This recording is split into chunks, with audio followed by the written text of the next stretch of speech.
پیغمبر صلی اللہ علیہ وسلم صحابہ کرام کے ساتھ جا رہے ہیں، سامنے کیا دیکھتے ہیں کہ ایک اونٹ بولا ہو کر دوڑتا ہوا آ رہا ہے، اس کے پیچھے اس کا مالک شور مچا رہا ہے، سامنے سے ہٹ جاؤ کہیں تمہیں نقصان نہ پہنچا دے۔ صحابہ کرام نے دیکھ کر عرض کی، یا رسول اللہ، ہم اس پہاڑ کی چوٹی پر چڑھ جاتے ہیں کہ کہیں یہ اونٹ آپ کو نقصان نہ پہنچا دے۔ صحابہ کرام رضوان اللہ علیہم اجمعین کو اپنی جان کی فکر نہیں تھی، بلکہ محبوب صلی اللہ علیہ وسلم کی جان کی فکر تھی۔ اسی لیے عرض کی، یا رسول اللہ، اس پہاڑ پر چڑھ جاتے ہیں کہ کہیں یہ اونٹ آپ کو تکلیف نہ پہنچا دے۔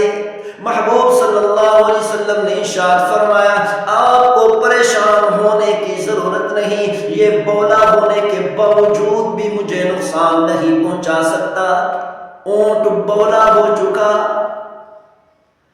بولا ہونے کے باوجود ہر کسی کو ہلاک کرتا ہے، ہر کسی کو کاٹتا ہے، ہر کسی کو ختم کرنے کو تیار ہے، لیکن اس حالت میں بھی اپنے مالک کو پہچانتا ہے۔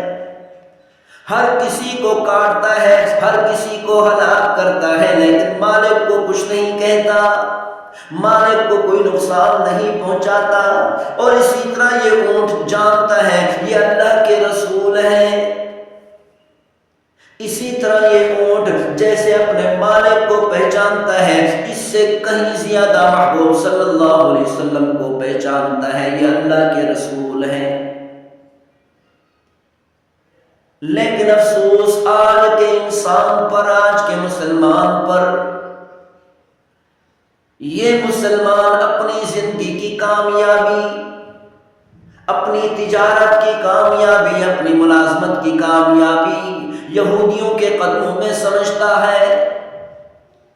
لیکن جانور بھی جانتے ہیں اگر زندگی میں کامیاب ہونا ہے، اگر آخرت میں کامیاب ہونا ہے، اگر دنیاوی زندگی میں بھی کامیاب ہونا ہے تو ہر قسم کی کامیابی محبوب صلی اللہ علیہ وسلم کے قدموں میں ہے۔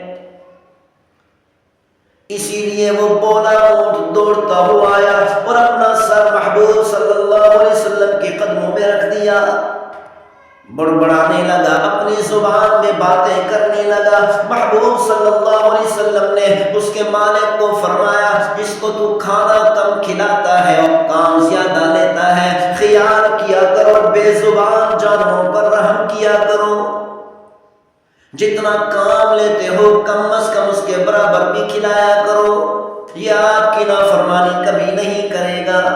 حجۃ الوداع کے موقع پر پیغمبر صلی اللہ علیہ وسلم نے 100 اونٹوں کو ذبح کیا، جن میں سے 63 اونٹوں کو اپنے دست مبارک سے ذبح کیا اور باقی 37 اونٹوں کو حضرت علی رضی اللہ تعالی عنہ نے قربان کیا۔ جب محبوب صلی اللہ علیہ وسلم نے قربان کرنے کا ارادہ فرمایا، ایک اونٹ آیا اور محبوب صلی اللہ علیہ وسلم کے سامنے گردن جھکا کر کھڑا ہو گیا۔ محبوب صلی اللہ علیہ وسلم نے چھرا لیا، اس چھرے سے اس جانور کو، اس اونٹ کو نہر کر دیا۔ پھر دوسرا اونٹ آیا اور محبوب صلی اللہ علیہ وسلم کے سامنے سر جھکا کر کھڑا ہو گیا۔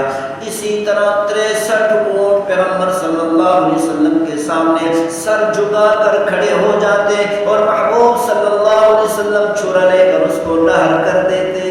یہ اونٹ بھی جانتے تھے اگر محبوب صلی اللہ علیہ وسلم کے دست مبارک سے قربان ہو جاتے ہی تو یہ ہماری خوش قسمتی ہے۔ محبوب صلی اللہ علیہ وسلم صحابہ کرام کے ساتھ سفر پر جا رہے ہیں، راستے میں ایک جگہ پر پڑاؤ کیا۔ محبوب صلی اللہ علیہ وسلم نے حکم فرمایا، گھوڑوں کو چھوڑ دو، یہ چر لے، اپنا پیٹ بھر لے۔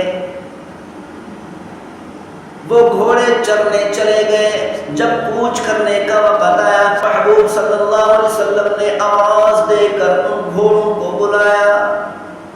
ان گھوڑوں میں سے 4 گھوڑے دوڑتے ہوئے محبوب صلی اللہ علیہ وسلم کے قدموں میں حاضر ہو گئے۔ صحابہ کرام نے عرض کی، یا رسول اللہ، آپ کے بلانے کی وجہ سے ان 4 گھوڑوں نے کچھ نہیں کھایا۔ محبوب صلی اللہ علیہ وسلم نے ان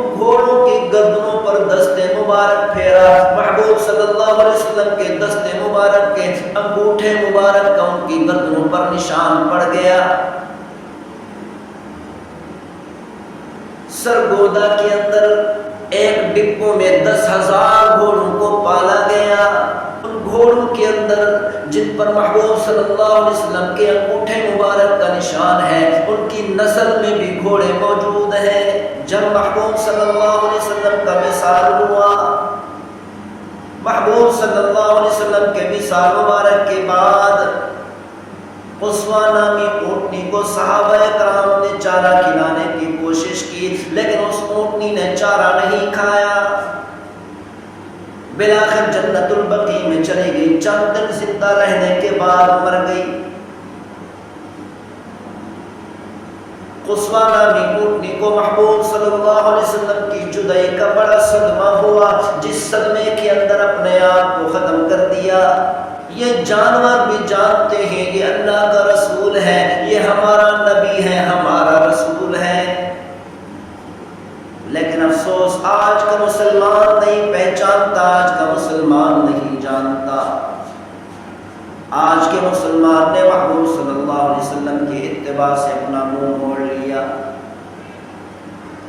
اللہ تعالیٰ ہم سب کو عمل کرنے کی توفیق نصیب فرمائے. وما توفیقی